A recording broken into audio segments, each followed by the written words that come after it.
Vedeli ste, že jeden z najvplyvnejších psychológov v histórii takmer zošalel a tento kolaps mu zmenil celý svet. Rok 1913. Carl Jung sa rozišiel s Freudom a stratil všetko. Svoju reputáciu, kariéru, dokonca aj duševné zdravie.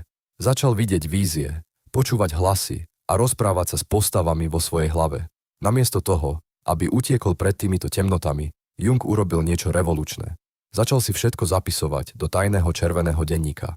Denne rozprával so svojím tieňom, skúmal svoje najtemnejšie myšlienky a ponáral sa hlbšie do svojho vnútra.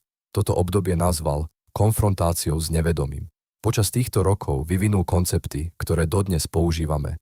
Introverzia a extroverzia, kolektívne nevedomie, individuácia. Jung pochopil kľúčovú pravdu.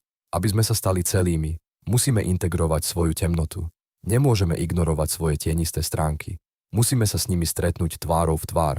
Jeho najtemnejšie obdobie vytvorilo nástroje, ktoré dnes transformujú milióny životov. Práca s tieňom nie je len psychologická teória, je to cesta k autentickému životu.